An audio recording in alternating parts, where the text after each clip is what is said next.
Good morning সবাইকে। Simple housewife জয়ন্তীর চ্যানেলে সবাইকে স্বাগত। আজকে হচ্ছে শুক্রবার, এখন বাজে 9:45। আমি এখন থেকে আমার ব্লগটা শুরু করলাম। সকালে উঠেছি, উঠে যা কাজ ছিল সকালে কাজকর্ম সেরে চাটা খাওয়া হয়েছে, ফ্রেশ হয়ে নিয়েছি। এবার আমি রান্নাবান্নার কাজ শুরু করব, তো দেখতে থাকো ব্লগটা। চালটা উঠে ভিজিয়ে রেখেছিলাম, এবার ভাতের হাঁড়িটা বসিয়ে দিচ্ছি, ভাতটা বসাবো।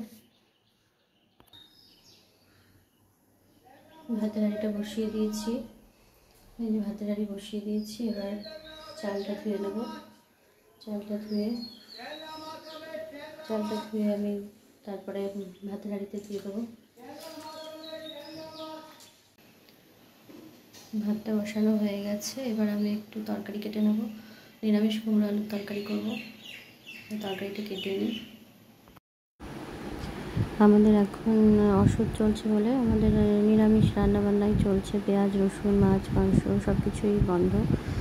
আমার ঠাকুমা শাশুড়ি মারা গেছেন, তার জন্য আমাদের এই 10 দিন এখন এই ওষুধ পালন করতে হবে। সব কিছুই বন্ধ, এটা নিয়ম। আর সবাই যেভাবে পালন করে আসছে আমাদেরকে সেভাবেই তো পালন করতে হবে। এখন আমি আজকে বেশি কিছু রান্না করলাম না, শুধু একটু কুমড়ো আলুর তরকারি, আর তাও হলুদ ছাড়া, সামান্য একটু জিরের গুঁড়ি আর একটু আদা কাঁচা লঙ্কা চিড়ে দিয়ে, আর একটু মটর ডাল রান্না হয়েছে। রাতে প্রতিদিনই কিছু না কিছু করতে হয়, তাই এখন আর বেশি কিছু করলাম না, এই দিয়েই চালিয়ে নেবো। আজকে আর আমি চাটনিটা রোজই করি, আজকে সেটাও আর করবো না, কারণ শরীরটা খুবই খারাপ লাগছে আর কোনো কাজই আজকে করতে ইচ্ছা করছে না। পরে একটু ঘরটার গুছিয়ে নেব। তা তোমাদের সামনে শুধু আজকে আমি রান্নার ব্লগটাই দেখালাম, আর কিছুই তুলে ধরছি না। তা এমনিতেও আমার সারাদিনের যে কাজকর্ম দেখাবো সেটা আমার সম্ভব হয়ে ওঠে না, কারণ এখানে নেটওয়ার্কের প্রচণ্ড সমস্যা। ভিডিও ডাউনলোড দিতে পারি না, একটা ভিডিও ডাউনলোড দিতে দিতে কেটে যায়। এরকম দু একদিন চেষ্টা করেছিলাম সারাদিনের ব্লগ দেওয়ার, কিন্তু দিতে পারিনি। তাই এই ছোটো ছোটো রান্নার ব্লগগুলোই দেওয়ার চেষ্টা করি। যাই হোক, ভালো লাগলে একটু লাইক কমেন্ট করো, চ্যানেলটা সাবস্ক্রাইব করে দিও।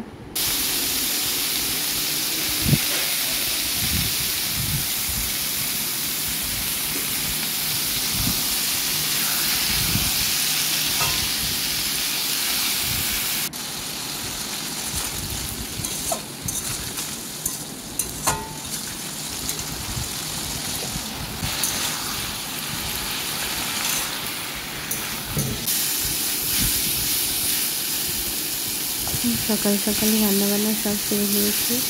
এত গরমে আর ভালো লাগে না, যত তাড়াতাড়ি হয়ে যায় তত তাড়াতাড়ি ভালো।